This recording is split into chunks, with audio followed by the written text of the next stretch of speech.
नमस्कार दोस्तों, मेरे इस चैनल पर आपका दिल से स्वागत है। आज हम भगवान बुद्ध की कुछ अनोखी कहानी के विषय में चर्चा करेंगे, जिससे आपको बहुत कुछ सीखने को मिलेगा और आपको जीवन में सफल होने में भी बहुत सहायता करेगा। तो चलिए शुरू करते हैं। बुद्ध का एक शिष्य बुद्ध के संदिग्ध में 6 वर्षों से था।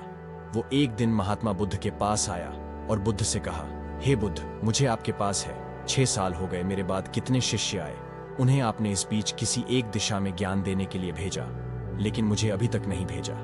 क्या मुझे अभी तक बुद्धत्व प्राप्त नहीं हुआ? बुद्ध मुस्कुराए और बोले, ये तो तुम्हें खुद समझना होगा कि तुम्हें बुद्धत्व प्राप्त हुआ है या नहीं। शिष्य बोला, हे बुद्ध, आपने मुझे इन 6 सालों में जो भी उपदेश दिया, मुझे वो सब याद है। सीधे पेट जल्दी काट लिए जाते हैं आपकी बताई। एक एक बात मुझे याद है। आप मुझसे भी पूछ सकते हैं, मैं आपको हर उत्तर देने के लिए सक्षम हूं।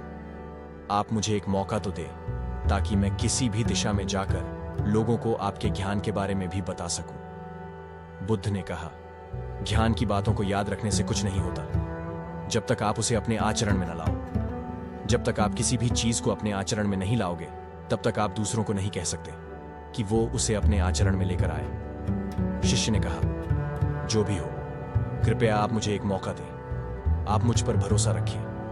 मैं सभी को अपने ज्ञान से प्रभावित कर सकता हूं। मैं लोगों को ऐसी बातें बता सकता हूं जिससे उनके जीवन में शांति आएगी और वो शांतिपूर्ण अपना जीवन जी सकेंगे। बुद्ध ने कहा, अभी तुम तैयार नहीं हो। जब तुम तैयार हो जाओगे, मैं तुम्हें खुद सही मार्ग पर जाने के लिए कहूंगा। शिष्य ने कहा, क्यों बुद्ध? आपने मुझे इन 6 वर्षों में इतना भी ज्ञान नहीं दिया जिससे मैं लोगों को प्रभावित कर सकूं। बुद्ध ने कहा, ठीक है, तुम पूर्व दिशा की तरफ जाओ। वहां तुम्हें एक गांव मिलेगा, उससे तुम भिक्षा मांग कर लाओ और वहां के लोगों को अपने ज्ञान से मदद करना। कल सुबह तुम वहां अकेले जाना और शाम को आकर मुझे बताना तुमने कैसे वहां के लोगों की मदद की। वह शिष्य ये सब सुनकर बेहद खुश हो गया और बुद्ध का आशीर्वाद लेकर चला गया। और वह रात भर ध्यान समेटता रहा और मन ही मन सोच रहा था कि मैं कल ऐसे ध्यान की छाप छोड़ूंगा कि वहां के लोगों के साथ बुद्ध भी मुझसे प्रभावित हो जाएंगे। सुबह उठकर ओ महात्मा, बुद्ध को प्रणाम करने गया। उन्हें प्रणाम कर वह पूर्व की तरफ निकल गया। शाम को जब वह वापस आया तो बुद्ध ने देखा कि उस शिष्य के माथे पर चोट लगी है और खून बह रहा है। बुद्ध ने उसे पट्टी की और पूछा, तुम्हें यह चोट कैसे लगी? शिष्य ने कहा कि बुद्धि वहां के लोग बेहद दुष्ट हैं, उन्हें जरा भी बुद्धि नहीं है। मैं उस गांव में भिक्षा लेने गया, पर किसी ने मुझे भिक्षा नहीं दी। सब मुझे गालियां दे रहे थे। एक व्यक्ति ने तो मुझे भी भिक्षा तो दी, लेकिन नीचे फेंक कर और कहा, इसे उठा लो। मैंने उन्हें काफी समझाया, लेकिन वह मेरी बात सुनने को तैयार ही नहीं थे।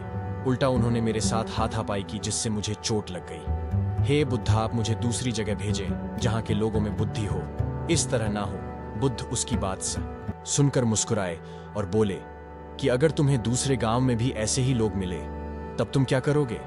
शिष्य ने कहा, हे बुद्ध, ऐसे लोगों को कोई ज्ञान नहीं दे सकता।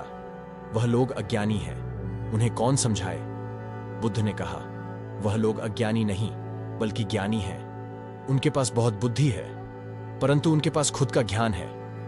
अब अगर तुम किसी दूसरे के ज्ञान को चोट पहुंचाओगे तो वह कुछ तो कहेंगे ही। तुम्हें ऐसे लोग हर जगह मिलेंगे, तब तुम अपना ज्ञान उन्हें कैसे दोगे? बुद्ध ने शिष्य को कहा कि आज तुम आराम करो, कल शाम को मेरे पास आना। शिष्य बुद्ध को प्रणाम करके चला गया। अगली शाम जब वह वापस बुद्ध के पास आया, तब वहां एक और बुद्ध का शिष्य मौजूद था। उनके हाथ में चोट लगी हुई थी। बुद्ध ने उस शिष्य के हाथ पर चोट देख उस पर पट्टी की और उस शिष्य से पूछा कि तुम्हें यह चोट कैसे लगी? शिष्य ने कहा, हे बुद्ध, आपने पूर्व के एक गांव में मुझे जाने के लिए कहा था, वही मुझे यह चोट लगी। बुद्ध ने कहा, वहां तुम्हारे साथ क्या क्या हुआ, तुम मुझे बताओ। शिष्य ने कहा, हे बुद्ध, वहां पर मैंने सबसे भिक्षा मांगी, लेकिन किसी ने मुझे भिक्षा नहीं दी। एक व्यक्ति जिसने भिक्षा दी थी, उसने भी वह मुझे जमीन पर फेंक कर दी और कहा, उसे उठा लो। मैंने चुपचाप उसे उठाकर अपने पात्र में रख लिया और उसे कल्याण का आशीर्वाद दिया। तब उस व्यक्ति ने मुझसे कहा, आप बड़े ही अजीब व्यक्ति हो।